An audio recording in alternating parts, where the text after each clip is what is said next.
ایک ایک centi metre کا یہاں پہ ان کے سسٹم میں جو بھی ہوتا ہے اس کے مطابق یہ چلتے ہیں۔ ہماری طرح عدالتوں میں فراڈ کے کیس نہیں چل رہے ہوتے۔ کل میں دیکھ رہا تھا 63 سال پرانا پراپرٹی کا کیس لاہور ہائی کورٹ نے حل کر دیا۔ وہ سارے مر گئے ہوں گے جنہوں نے کیس کیا ہوگا، اور 63 سال بڑا ٹائم ہوتا ہے، اور بہت بڑا مار کا مارا جی۔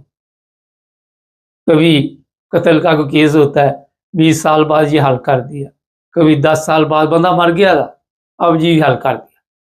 تو یہ ناقص سسٹم جو ہے اس کی طرف توجہ نہیں کوئی دیں گے۔ ہاں، آپ نے اپنی مشہوری کے لیے بورڈ لگانے ہیں، آپ نے نام چینج کرنے ہیں، آپ نے کہیں پہ جانا ہے تو 100، کل میں مریم کا دیکھ رہا تھا، اس نے آنا تھا کہیں پہ، وہ صفائی والے کھڑے تھے، وہ 100 گاڑی اس کے آگے پیچھے، سارا وقت اس پہ لگا رہتا ہے کہ ہماری مشہوری کیسے ہو، ہم شہرت سستی کیسے حاصل کر سکے۔ آج بھی میں دیکھ رہا تھا لوگ یہ کہہ رہے تھے کہ یہ سب جو کچھ بھی یہ کر رہے ہیں یہ سمجھتے کہ اس طرح لوگوں کے دلوں میں جگہ بن جاتی ہے، مگر لوگ ان سے نفرت کرتے ہیں ان کی ان حرکتوں سے، مگر ان کو کوئی فرق نہیں پڑتا۔ کوئی بھی گورنمنٹ ہے پاکستان میں، یہ سندھ آپ دیکھ لیں، خیبر پختونخوا، بلوچستان، پنجاب، یہاں پہ جو قبضہ گروپ ہے وہ اکیلے کام نہیں کر سکتا، وہ باقاعدہ طور پر گورنمنٹ کے ساتھ ملا ہوتا ہے۔ یہاں جو یورپ ہے، میں تھوڑا سا بتا دوں، پچھلے چند دن پہلے میں نے دیکھا کہ جرمنی میں سوئمنگ پول پہ جو لوگ نہانے جاتے ہیں، وہ بچیاں چھوٹی تھی، کچھ لوگوں نے ایسی حرکتیں کی اور فوری طور پر انہوں نے جیسے رپورٹ درج کرائی قوانین حرکت میں آ گئے اور وہ انکوائری شروع ہو گئی۔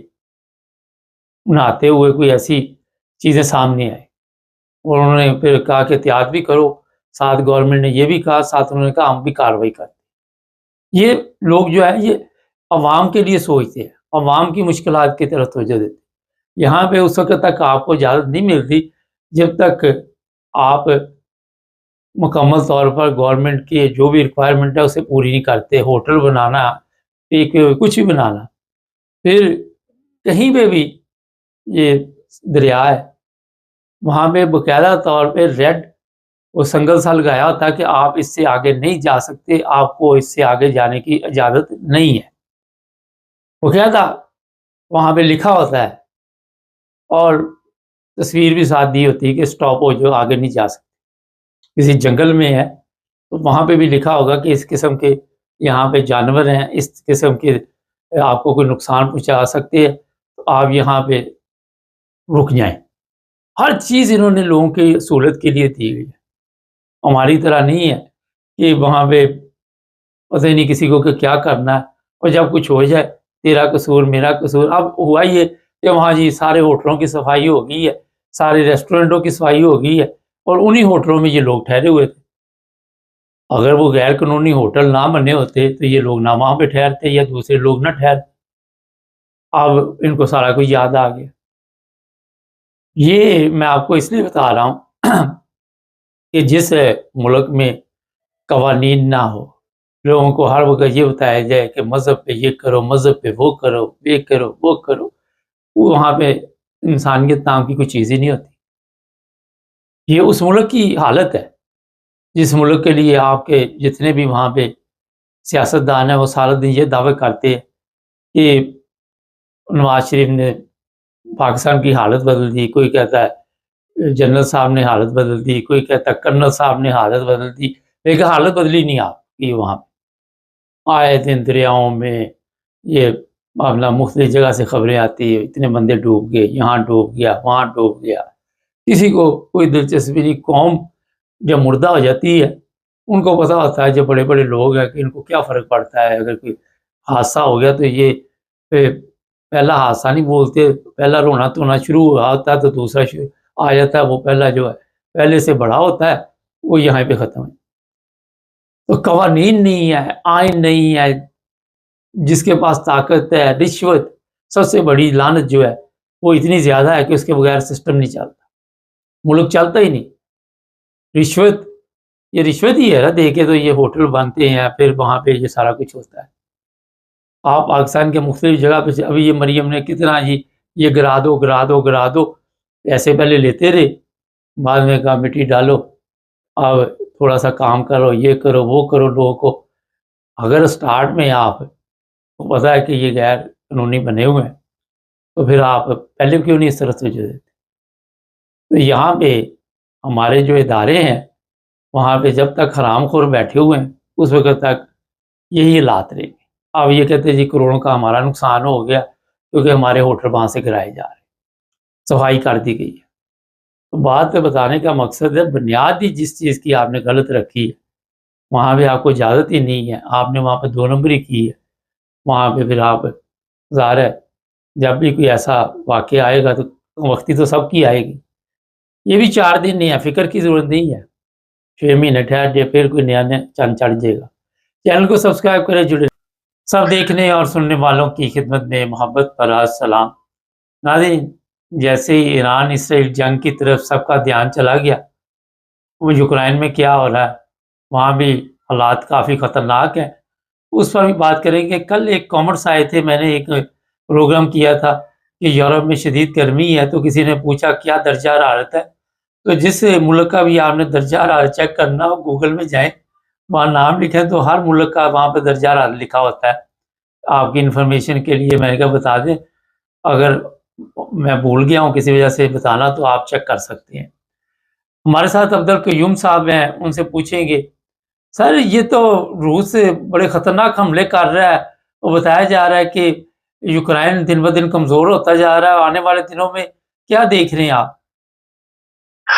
یہ صحیح بات ہے مبارک صاحب، یوکرین دن بدن اپنا علاقہ جو ہے وہ کھوتا جا رہا ہے اور پیوٹن دن بدن اس کے اوپر بڑے سخت حملے کرتا جا رہا ہے. ابھی پیوٹن نے جو اپنی فوج ہے تقریباً 5 ڈویژن فوج ایک خاص علاقے میں لگا کے اس کو یوکرین کے علاقے پہ قبضہ کرنے کے لیے، اور جو میڈیا رپورٹس ہیں وہ کہتے ہیں کہ ان کا دارالحکومت بالکل نزدیک پیوٹن کی فوجوں کے آ گیا ہے، 12-14 کلومیٹر دور ہے، اور اتنا بڑا پریشر پیوٹن ڈال رہا ہے. اور اس نے جو اپنے ایٹامک بامس کے جو بڑے جہاز ہیں جو اس نے رکھے ہوئے ہیں وہ بھی کہتا ہے کہ تیار کیے ہوئے ہیں. بلکہ آج وہ میڈیا میں بتا رہے تھے کہ وہ کس طرح اٹیک انہوں نے پہلے کہیں کیے تھے اور آج پھر وہ کرنے کے لیے تیار ہے. اس میں وقت اب دیکھیں یورپ بے شک مدد کر رہا ہے، لیکن جرمنی جو ہے وہ ابھی کچھ سامنے آتا جا رہا ہے اور پیوٹن نے اس کو دھمکی ماری ہے. بلکہ پیوٹن نے جرمنی کے اندر وہ سٹاک جو یورپ سارے سے یا برطانیہ سے کہیں سے بھی باہر سے اسلحہ آ رہا تھا اور وہ یوکرین کی مدد کے لیے، وہ پیوٹن نے اٹیک کر کے اس کو تباہ کیا ہے. یہ ایک بہت بڑی ایک نئی چیز کریٹ ہوئی ہے، اور اس نے جرمنی کو خاص کر دھمکی دی ہے کہ تم بعد آ جاؤ. اور یہ جو بمبرز ہیں یہ دکھائے ہیں صرف اس لیے کہ وہ کہتے ہیں کہ کسی بھی ٹائم اگر کسی ملک نے کوئی ایسی حرکت کی تو پاسبلی پیوٹن کوئی بڑا اٹیک کر سکتا ہے. بڑے اٹیک کا مطلب وہ بمبر دکھا رہے تھے جو نیوکلیر بم لے کے جاتے ہیں. تو یہ بندہ جو ہے مبارک صاحب آپ دیکھیں، یہ اس کو ڈونلڈ ٹرمپ نے کتنی اس کی بےزتی کی، یہ بندہ باز نہیں آیا. پھر پیوٹن اس کو مارتا جا رہا ہے دن بدن، یہ بندہ باز نہیں آ رہا. تو وہ کہتے ہیں کہ آخر امریکہ پیس چاہتا ہے، رشیا بھی کہتا ہے ٹھیک ہے میں امریکن پریزیڈنٹ 2 سپر پاورز کے درمیان جو معاہدہ ہوگا پیوٹن نے بولا میں ایکسپٹ کروں گا. لیکن اس بندے کو کون ہے جو پش کرتا جا رہا ہے کہ نہیں تم نہیں چھوڑنا، لگے رہو. یہ بڑی حیرانگی کی بات ہے کہ نقصان یوکرین کا ہو رہا ہے، 2 پاورز امن قائم کرنا چاہتی ہیں لیکن یہ بندہ باز نہیں آ رہا. تو آج بھی جو لیٹسٹ سچویشن ہے اس میں یہی ہے کہ پیوٹن اس کے اوپر اتنی ہیوی بمباری کر رہے ہیں وہ اس کو، اور گنوں سے اور راکٹ سے اور ڈرون سے اور میزائلوں سے مارتا جا رہا ہے کہ اس کا اوسر ٹوٹ جائے. اس کا بچہ تو کچھ بھی نہیں ہے، لیکن یہ بندہ شاید پورا ملک گنوانا چاہتا ہے. وہ کہتے ہیں پیوٹن بہت نزدیک ایک بڑی علاقے پہ جب قبضہ کرے گا تو پھر شاید یہ سرنڈر کرے.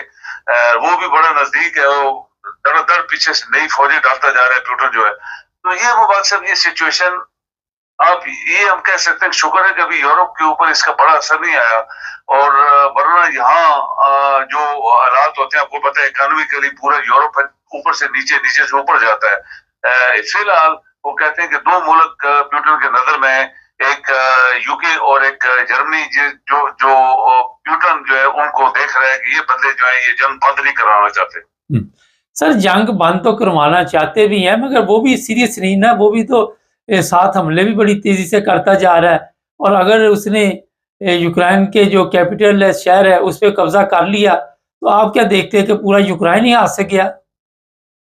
بالکل ایسے ہی ہوتا ہے محمد صاحب، آپ دیکھیں کہ دنیا میں جب دارالحکومت قبضہ کوئی کرتا ہے ملک تو وہ ملک چلا جاتا ہے، کیونکہ دارالحکومت ہی ایک جگہ سٹینڈ ہوتا ہے، اس کے اندر سارا کچھ نظام ہوتا ہے۔ جب وہ قبضہ کر لیتے ہیں تو بس باقی ملک سرنڈر ہو جاتا ہے۔ آپ دیکھ لیں ڈھاکہ ہوا اور بڑے بڑے ملک ایسے ہوئے، کسی زمانے میں برلن ہو گیا تھا تو یہ برلن دارالحکومت تھا ہٹلر کا، یہ رشیا نے کیا تھا، اس کو سرنڈر کرایا تھا۔ رشیا پہلا ملک تھا جس نے برلن پہ قبضہ کیا تھا اور آخر دم تک وہ ڈٹا رہا وہاں پہ، پھر جب ادھر ادھر چھوڑا انہوں نے تو چھوڑ دیا۔ لیکن یہ بندہ قابو نہیں آ رہا کسی سے، اور اس کو کہتے ہیں ٹرمپ نے بہت اس کی بےزتی کی ہے کہ تو بعد آ جا، تیرے پاس کچھ نہیں، تو ملک سارا گنوا رہا ہے، تو یہ وہ۔ ہم نے بھی بہت دفعہ بولا کہ جب آدمی کا دماغ خراب ہوتا ہے تو وہ شاید اس کو نظر نہیں آتا یا شاید وہ اچھا سوچ نہیں سکتا۔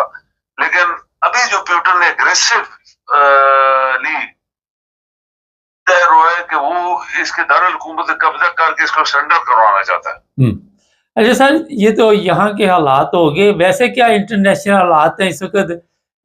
جو غزہ کا معاملہ اس کے بارے میں تھوڑا سا اپڈیٹ بتائیں ہمارے دیکھنے والوں کو، کیونکہ وہ بھی جنگ بندی کرنے چاہتے ہیں مگر کچھ گروپ ایسے ہیں وہ چاہتے ہیں کہ جنگ چلتی رہے، اور وہ بھی اسرائیل کے اوپر راکٹوں سے ڈرونوں سے حملہ کر دیتے ہیں۔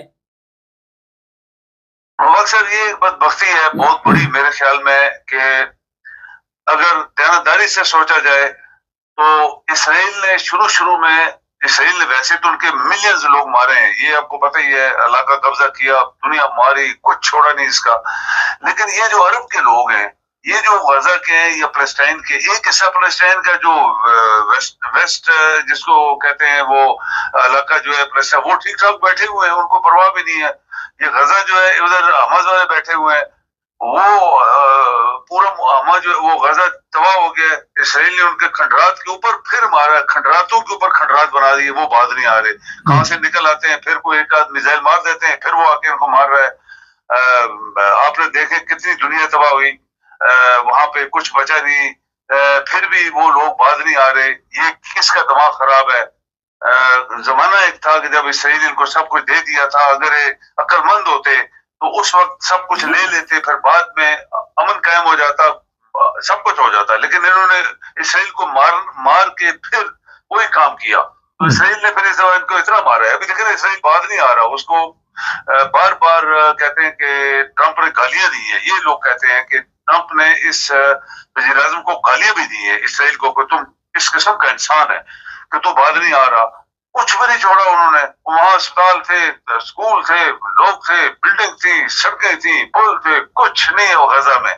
اور پھر بھی کہیں سے وہ نکل آ کے پھر ایک آدھ میزائل مارتے ہیں، پھر اسرائیل پھر ان کو مارتا ہے۔ تو یہ آپ کے جو مسلمان ملک ہے، سب سے بڑا لوگوں نے ایک کوشچن کیا، یہ جو مسلمان مردہ قوم ہے، یہ مردہ جو 56 نام لکھتے ہیں، یہ جعلی اور فیک اور مردہ لوگ ہیں، انہوں نے تو پیسے کا کام نہیں کیا۔ یورپ پھر کوئی نہ کوئی چیزیں مارتا ہے، بند کرو، یہ کرو، وہ کرو، وہاں پہ مدد بھیجو، تو مسلمان تو خاموشی سے بیٹھے اپنے پکنک منا رہے ہیں جناب، فیسٹ چل رہے ہو، خوش باش جناب، رات دن اپنے اپنے ملکوں میں یاشے کر رہے، گانے گا رہے۔ آپ ان کے چینل دیکھیں، ان کو پتہ ہی نہیں ہے کہ کسی جگہ مسلمانوں کا قتل و غارت ہو رہی ہے، خون بہایا جا رہا ہے۔ یہ یورپین لوگوں نے پوائنٹ آؤٹ کیا ہے کہ ہم تو انسانیت کے اوپر کام کرتے ہیں، ہمیں مذہب سے تعلق نہیں ہے، لیکن جو مسلمان بنے ہوئے ہیں جو 56 57 کا نام لیتے ہیں، وہ کدھر گئے ہوئے ہیں دنیا سے؟ یہ ایک کوشچن مارک ایک یورپین اخبار نے دی ہے۔ اچھا سر، یہ بتائیے کہ آنے والے دنوں میں اسرائیل کو عرب کنٹریاں جو ہے تسلیم کر رہی ہیں، آپ دیکھ رہے ہیں کہ اس کے بغیر کوئی چارہ نہیں ہے؟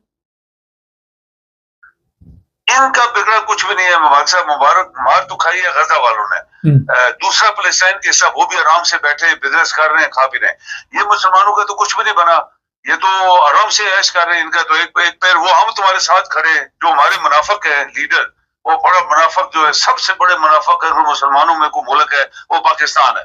یہ ہم تمہارے ساتھ ہیں، بھائی تم نے کیا کیا؟ بھائی ہم تمہارے ساتھ ہیں۔ ایران کو کہتے ہیں ہم تمہارے ساتھ ہیں، ادھر فرانس کو کہتے ہیں ہم تمہارے ساتھ ہیں، غزہ والوں کو ہم تمہارے ساتھ ہیں۔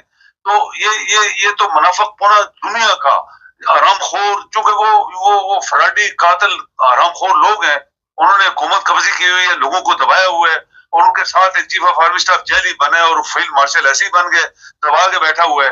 تو کوئی کسی نہ کسی دن تو یہ دھماکہ ہوگا نا مبارک صاحب. اس کو کہتے ہیں کہ کسی نہ کسی دن عوام پھٹتی ہے.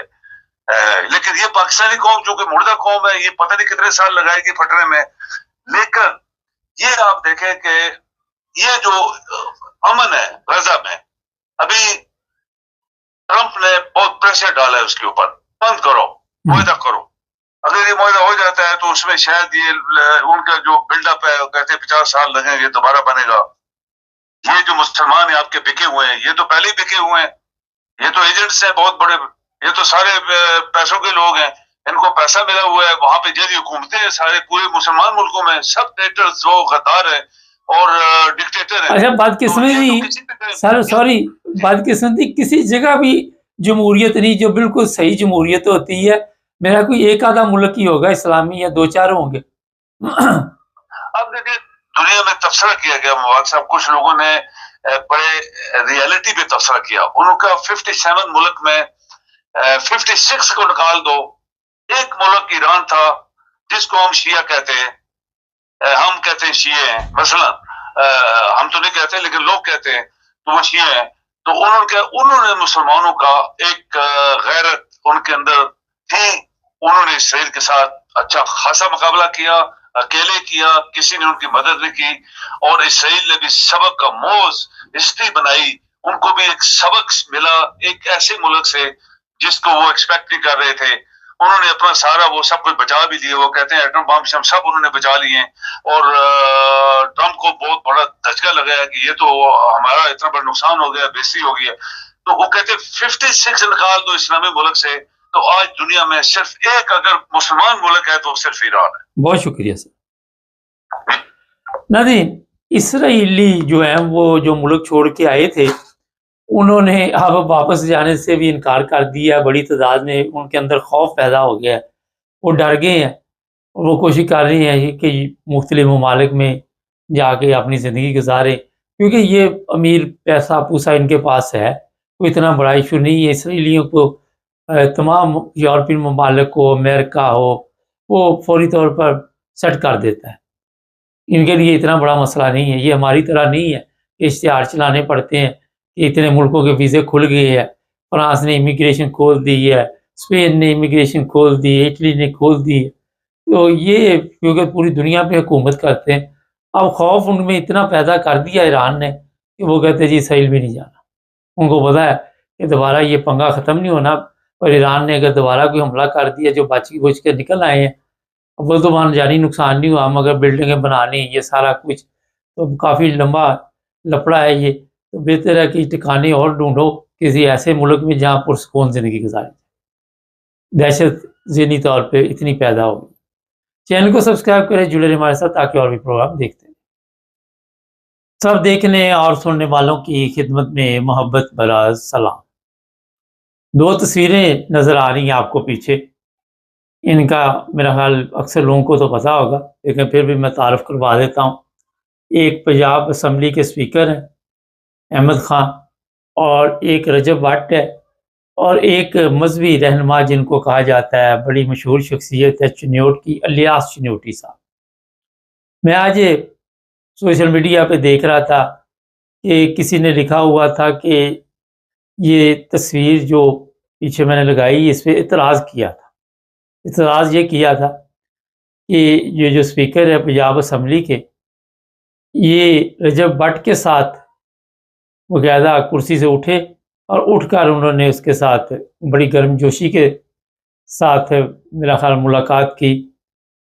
اور جو الیاس چنیوٹی صاحب ہیں جو مذہبی لیڈر ہیں، ان کے متعلق لکھا ہوا تھا کہ یہ اتنی بڑی شخصیت ہے اور جو خان صاحب ہے اسپیکر ہیں وہ اپنی جگہ سے نہیں ہلے، وہ وہیں بیٹھے رہے اور وہیں پہ انہوں نے ان کو جو بھی حادثات ملانا تھا ملا کے تو فارغ کر دیا.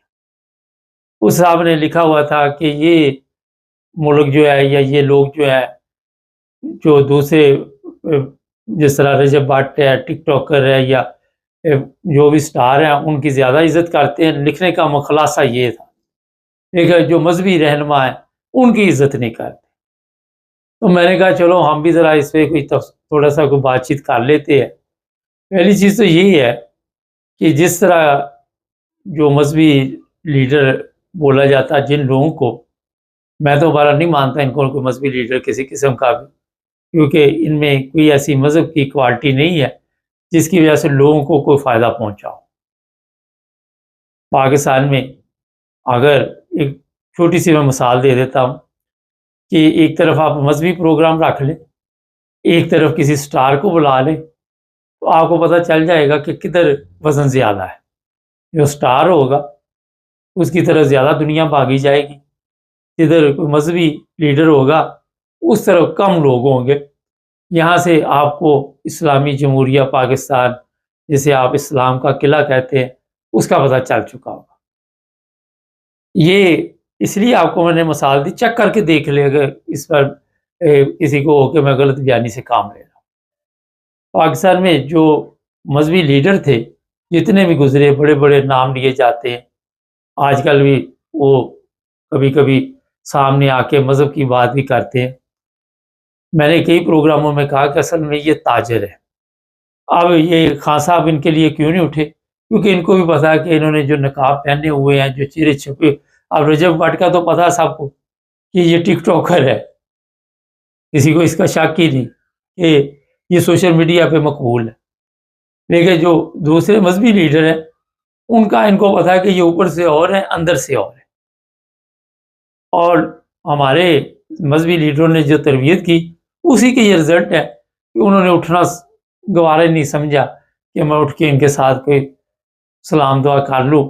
ویسے اخلاقی طور پہ میں خان صاحب کی بات جو ہے، جو یہ آپ کے پنجاب کے اسپیکر ہے، میں ان کو بھی ناپسند کرتا ہوں کیونکہ یہ بھی مکمل جھوٹ اور فریب کی ایک دنیا ہے اور ان کے اندر بھی کوئی سچائی کی زندگی نہیں ہے. 2 نمبر لوگ، ان کے بھی کام کوئی اچھے نہیں رہے زندگی میں. اور ہمارے یہ جو سیاسی لیڈر ہیں ان کی میں بات کر رہا ہوں، ان کے بھی کارنامے آپ دیکھتے ہیں. صرف یہ اسپیکر کی بات نہیں کر کے جتنے بھی آپ کے وہاں پہ سیاسی لیڈر ہیں ان کی بھی کرتوتوں کا آپ کو پتا ہے کہ وہ بھی 2 نمبری ہیں. اور ان کو ان کا پتا ہے جو مذہبی ہے کہ یہ 2 نمبر ہے. تو اس لیے جب ایک دوسرے کا پتہ ہوتا ہے تو وہاں پہ عزت نہیں ہوتی، احترام نہیں ہوتا. لیکن اخلاقی طور پہ جو لوگ اچھی فیملی کے، اچھے خاندان کے ہوتے ہیں، اگر کوئی ان کے ساتھ ملے آ کے تو وہ کوئی بھی ہو، چاہے دشمن بھی ہو، اس کے ساتھ باقاعدہ طور پر عزت احترام کے ساتھ کھڑے ہو کے پھر ملتے ہیں. اس سے یہ نہیں ہوتا کہ آپ اس کو عزت دے رہے، اس سے آپ کا اپنا پتہ چل رہا ہوتا ہے کہ آپ کس خاندان سے تعلق رکھتے ہیں، کس کیٹیگری کے بندے ہیں، کس دماغ کے بندے ہیں. یہ میں ان لوگوں کی بات کر رہا ہوں جو اچھے خاندان کے ہیں، جو سمجھتے ہیں کہ اخلاقی طور پہ ہمیں اپنے آپ کو تبدیل کرنا چاہیے. جہاں تک لیاس چنیوٹی صاحب ہیں، ان کا آپ کو پتہ ہے سب کو کہ وہ چنیوٹ میں بڑے مشہور تاجر ہیں اور مذہبی رہنما. بھی ہم پچھلے دن ایک چنیوٹ پہ پروگرام کیا تو کسی نے کہا کہ ان کا اپنا بزنس ہے، ہوٹل ہے، پتہ نہیں کیا نام لکھا ہوا تھا ہوٹل کا. وہ بہت بڑی کاروباری شخصیت ہے. وہ پروگرام میں نے پچھلے دنوں ہوٹلوں کے بارے میں کیا تھا کہ وہاں پہ مردہ مرغی پکڑی گئی، گندا گوشت پکڑا گیا، یہ پکڑا گیا، وہ پکڑا گیا. تو کامرس میں کسی سامنے لکھا، میری علم میں نہیں تھا کہ ان کا ہوٹل ہے کوئی وہاں پہ. میرے ذہن میں تھا کہ سارا دن یہ پتہ نہیں یہی جو ان کا کام ہے، دین کا کام ہے، اسی پہ لگے رہتے ہیں، جس کے مطابق آج تک پاکستان نہ چل سکا اور جس شہر میں یہ رہتے ہیں وہ بھی شہر نہ چل سکا. تو اس دن مجھے پتہ چلا کہ نہیں، ان کا اپنا بزنس بھی ہے. بات اصل میں جو بتانے کی ہے وہ آپ کو سمجھانے کی ہے کہ جو مذہبی رہنما پاکستان میں جتنے بھی تھے انہوں نے قوم کی تربیت کا جو بیڑا گرک کیا، اس کے یہ رزلٹ نکل رہے. یہاں پہ آپ کوئی بھی پروگرام دنیا میں دیکھ لیں، وہاں پہ آپ نے جو تربیت کی اس کے مطابق سسٹم چلتا ہے. میں نے کل بھی آپ کو کوریا کی مثال دی تھی یا اس کی دی تھی جاپان کی. تو وہاں کیونکہ سستی شہرت حاصل کرنے کے لیے ڈرامے نہیں کیے جاتے، سستی شہرت حاصل کرنے کے لیے اپنے آپ کو جو کچھ جس طرح ہمارے لیڈر، جس طرح سیاسی لیڈر، آج کا مریم بھی اسی کام پہ لگی ہوئی ہے، وہ سمجھتی ہے کہ میں لوگوں کے دماغوں میں اس طرح شاید حکومت کر سکوں گی، مگر اس سے میرا خیال ہے کہ لوگوں کا کوئی تعلق نہیں۔ الٹا لوگ لان تانی کرتے ہیں کہ یہ اپنی مارکیٹنگ کرنے کے لیے کیا کیا حربے استعمال کرتی ہے۔ لوگ کردار کو دیکھتے ہیں، لوگ کام کو دیکھتے ہیں، لوگ اخلاق کو دیکھتے ہیں، مگر اس چیز کا دور دور تک تعلق ہے۔ یہ تمام لوگوں کو پتہ ہے، اگر وہ جو اسپیکر مقرر ہوئے ان کو بھی پتا ہے کہ میں بھی کس طرح یہاں تک پہنچا ہوں۔ یہ اصل جو بات ہے وہ میں آپ کو بتا رہا ہوں۔ لیاس چنوٹی کو بھی پتا ہے میں کس طرح یہاں تک پہنچا ہوں۔ سب کو اس ایک دوسرے کا پتا ہوتا ہے۔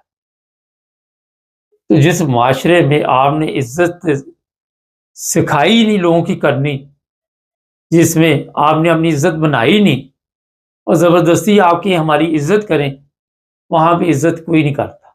ہاں، آپ ظلم کریں، آپ جبر کریں، آپ کسی سے زبردستی سوشل میڈیا پہ بیان دلوا لیں۔ آج کل ایک اور پتہ نہیں کس شہر میں وہ قرآن مجید رکھ کے وہاں پہ لوگوں سے بیانات لے رہے ہیں۔ وہ چرس بیچتا تھا، منشیات، آئندہ میں یہ کاروبار نہیں کروں گا، اور مولانا صاحب ان سے حلفیہ بیان لے رہے قرآن مجید۔ مولانا صاحب کو اتنی عقل نہیں کہ پہلے ان کا کردار دیکھے۔ آپ نے ان کے سامنے قرآن لا کے رکھ دیا، پہلے ان سے پوچھو کہ یہ قرآن مجید پہ آپ قسمیں، ایک بندہ نہیں بے شمار ہیں، آپ اس پہ قسمیں کھا رہے ہیں، آپ کو قرآن مجید کا پتہ ہے؟ آپ نے کبھی بھی قرآن مجید پڑھا ہے؟ کبھی آپ نے قرآن مجید کا ترجمہ پڑھا ہے؟ یہ چیزیں بڑی ضروری ہے۔ جب آپ کو پتہ ہی نہیں، وہ ایک چرس بیچ رہا ہے، ایک منشیاتی چرس پی رہا ہے، اس کو آپ کہہ رہے ہیں یہ قرآن پہ حلف دے دو۔ آپ یہ جہالت ہے نا، یہاں پہ مولانا صاحب کی بھی جہالت ہے۔ یہ سوچنے کی بات ہے کہ جس چیز کا آپ کو علم نہیں ہے، جیسے ہمارے سیاستدانوں کو سیاست کا علم نہیں ہے، ان کے نزدیک سیاست جو ہے وہ جھوٹ ہے۔ علماء کے یہ نہیں پتا کہ اسلام کیا ہے، ان کے نزدیک یہ ہے کہ یہ ایک تجارت ہے، اس کو جتنے اچھے رنگ سے ہم پیش کریں وہ کر سکتے ہیں۔ میں آج ایک ویڈیو دیکھ رہا تھا، میں اتنا میرا دل خراب ہوا۔ وہ جوس کا ڈبہ تھا، اس میں سے پتہ نہیں چھپکلی کیا وہ بچے نے پیا، طبیعت خراب ہوئی، اور یہ چیزیں آپ نے معاشرے کو دی ہوئی۔ پتہ نہیں اس میں کیا گندگی تھی، دیکھ نہیں سکتے تھے۔ میرا دل خراب ہو گیا۔ آپ نے جو کچھ بھی دیا عوام کو، معاشرے کو، وہ گندگی دی جو آپ کے پاس تھی۔ جو کسی کے پاس ہوگا وہی دے گا نا، نہیں کسی شاپ پہ چلے جائے، اس شاپ پہ جو وہ بیچ رہا ہوگا وہی دے گا نا گاہک کو۔ یہ تو نہیں ہوتا کہ آپ کریانے کی شاپ پہ چلے جائے، وہاں سے گولڈ مل جائے گا۔ تو جو ذہنیت آپ کی تھی وہ آپ نے اس معاشرے میں تقسیم کر دی۔ اب وہ آپ کے ساتھ کھڑا ہو کے سلام لے، وہ بیٹھ کے لے، اس کو آپ کی کرتوتوں کا پتہ ہے، آپ کو اس کی کرتوتوں کا پتہ ہے، وہ بھی 2 نمبر، آپ بھی 2 نمبر، معاشرے کا بیڑا غرق۔ اور آپ کا یہ کہنا ہے کہ ہم اسلام کے ٹھیکیدار، ہم نے اسلام کی خدمت کی، ہم نے جناب اسلام کی خدمت کے لیے پاکستان میں رات دن محنت کی، اس محنت کے رزلٹ آپ کو مل رہے ہیں، اس محنت کے نتائج سامنے آ رہے ہیں۔ تو میں یہ چیزیں سمجھا رہا تھا کہ ہمارا جو سسٹم ہے معاشرے کا، اس کا اتنا بیڑا غرق ہو چکا ہے کہ اس کی واپسی کے بھی امکانات بہت کم ہیں۔ یہ 2-3 نسلیں تو سمجھے بھول جائیں، کبھی کوئی ایسا وقت آ جائے کہ اللہ تعالیٰ کی طرف سے کوئی ایسی تقدیر آئے جس کی وجہ سے کوئی تبدیلی آئے، مگر آپ دیکھ لیں 75 سال سے نہیں آئی تو آئندہ بھی نظر نہیں آ رہی کہ اتنی جلدی کوئی لاٹ ٹھیک۔ صرف مقصد آپ کو بتانے کا یہ تھا کہ عزت اللہ تعالیٰ دیتا ہے، لیکن ان لوگوں کو جنہوں نے اپنا کردار اچھا رکھا ہو، جنہوں نے ایمانداری کے ساتھ زندگی گزاری، دیانتداری کے ساتھ خدمت کی ہو، چاہے وہ مذہبی ہے یا سیاسی ہے۔ اب لوگوں نے یہ جو اسپیکر ہے اس پر بھی لان تان شروع کی ہوئی ہے کہ یہ جناب مولانا صاحب کو عزت کیوں نہیں دے سکتے۔ خیر، چینل کو سبسکرائب کر لیں، جڑے رہیں ہمارے ساتھ تاکہ اور بھی پروگرام کرتے رہیں، دیکھتے رہیں۔ سب دیکھنے اور سننے والوں کی خدمت میں محبت بھرا سلام۔ ابھی ایک تصویر آپ پیچھے دیکھیں گے، یہ ایک مولانا ہے، جرمنی میں مقیم ہے، اور آج کل سرکاری مہمان ہیں۔ ابھی میں بتاؤں گا کہ کیوں یہ سرکاری مہمان کیا وجہ ہوئی۔ لیکن تھوڑا سی پہلے تفصیل بتا دیتا ہوں کہ انسانیت بہت سے لوگوں میں آج بھی زندہ ہے، اور کئی ایسے لوگ ہیں جو دلی طور پر ہمدردی بھی رکھتے ہیں، اور ان کی کوشش ہوتی ہے کہ کسی نہ کسی طرح ہم انسانیت کی خدمت کریں۔ اس میں یہ سوال نہیں کہ مسلمان، اس میں یہ سوال نہیں کہ کرسچن، اس میں انسانیت کا اگر آپ نام لیں تو سب سے بہتر ہے۔ مختلف آپ نے دیکھا طریقوں کے ساتھ لوگوں سے چیریٹی وصول کی جاتی ہے، اور لوگ خوشی سے دیتے ہیں، اور مختلف ہم نے طریقے بنائے ہوئے ہیں، اور مقصد یہ ہوتا ہے کہ یہ جو پیسے دیے جاتے ہیں، یہ جو مستحق افراد ہیں، جو غریب لوگ ہیں، جو اس کے حقدار ہیں، ان تک یہ پیسے پہنچیں اور ان کی کوئی مدد ہو سکے۔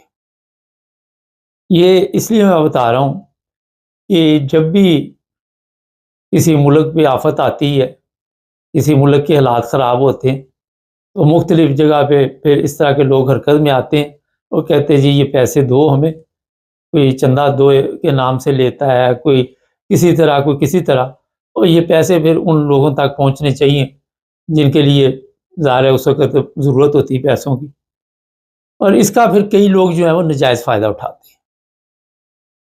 لوگوں نے اس طرح چیریٹی کے نام پہ مختلف طریقوں سے رجسٹریشن تو کرائی ہوئی ہے۔ انگلینڈ میں میں نے دیکھا بے شمار اس طرح کے لوگ ہیں جو یہ کام کرتے ہیں، ادھر جرمنی میں بھی ہے، پوری دنیا میں ہے، پاکستان میں تو ہر جگہ پہ آپ کو نظر آتے ہیں۔ پاکستان میں تو اب یہ حالات ہو چکے ہیں کہ سوشل میڈیا پہ بھی لوگ کھڑے ہوتے ہیں، ہمیں جی اتنے مسجد کے لیے قرآن پاک چاہیے، مسجد کے لیے یہ چاہیے، مسجد کے لیے وہ چاہیے، یہ کہہ رہا مسجد کے لیے پنکھے چاہیے، اور یہ پیسے یہ پیسے جو اصل پرابلم ہے وہ ان لوگوں تک پہنچتے ہیں یا نہیں پہنچتے، اور باقی آپ نیک دلی کے ساتھ یہ کام کر رہے ہیں، یہ ہے اصل میں مسئلہ۔ کیونکہ لالچ ایک ایسی چیز ہے، جیسے ہی کوئی پیسہ کسی کو نظر آتا ہے اور وہ پھر وہاں پہ وہ کام بھول جاتا ہے جس کام کے لیے اس نے یہ کام شروع کیا ہوتا ہے۔ ان صاحب نے جی یہاں پہ باقاعدہ طور پر یہ صاحب کی میں بات کر رہا ہوں، یہ مولانا صاحب ہیں، انہوں نے ایک چیریٹی کے نام پہ لوگوں سے رقم لینے کا سلسلہ شروع کیا جرمنی میں، اور پھر باقاعدہ طور پہ یہ بڑے ماسٹر ہوتے ہیں کہانی شہانی سنانے میں، یہ زیادہ آپ کو آخرت کی کہانیاں سنائیں گے، وہاں پہ آپ کو ایسے ایسے ڈراؤنے خواب دکھائیں گے کہ آپ کا دل جو ہے وہ نرم ہو جائے گا، اور پھر مثالیں دیں گے۔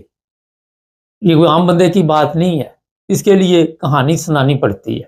بغیر کہانی کے کوئی پیسے نہیں نکالتا، وہ بہت کم لوگ ہوتے ہیں جن کے دل میں رحم ہوتا ہے اور نکال دیتے ہیں۔ زیادہ یہی ہوتا ہے کہ آپ کو کوئی نہ کوئی ایسا گر ہونا چاہیے، یہ ہر آدمی نہیں کر سکتا۔ پیسے کسی سے اللہ کے نام پہ لینے بھی بڑا گر ہے۔ وہاں پاکستان میں دیکھے جو فقیر ہوتے ہیں وہ سب نکلتے ہیں باہر، مرد آڑی اسی کی لگتی ہے جس کا ذرا طریقہ واردات جو ہوتا ہے وہ ایسا ہوتا ہے کہ اگلے کے دل کو نرم کرنا ہے، اگلے کے دل کے اندر خوف خدا ڈالنا ہے، اور اگلے کے دل کو آپ نے دنیا سے آخرت پہ لے کے جانا ہے، اس کو آخرت کی ایک کیمرے میں ایسی اس کو فلم دکھانی ہے کہ اس نے پھر آٹومیٹک آپ کی جیب خالی کرنی ہے۔ مگر یہ سب نہیں ہے، بہت سارے ایسے ہیں جو اس پر رات دن کام کرتے۔ عیدی صاحب تھے، آپ نے دیکھے، انہوں نے اپنے اوپر پیسہ خرچ نہیں کیا، مگر جو بھی پیسے آج بھی آپ سب کو پتا ہے کہ لوگوں پہ خرچ ہوتے ہیں، کسی کی میت ہو، کوئی کفن دفن ہو، بچے پڑھانے ہو، بڑی لمبی داستان ہے، لیکن ابھی اس مولانا صاحب کی بات سنا۔ انہوں نے جی لوگوں سے پیسے کھینچے، اور کس نام پہ؟ غزہ۔ بتایا گیا کہ یہ پیسے وہاں پہ جائیں گے، ان لوگوں تک پہنچیں گے، وہ کھانا کھائیں گے، اللہ تعالیٰ خوش ہوگا۔ اور پھر یہ پیسے لینے کے بعد انہوں نے کیا کام ڈالا، انہوں نے مہنگی گاڑیاں خریدی، اور جو زبردست قسم کی رولیکس گھڑیاں ہوتی ہیں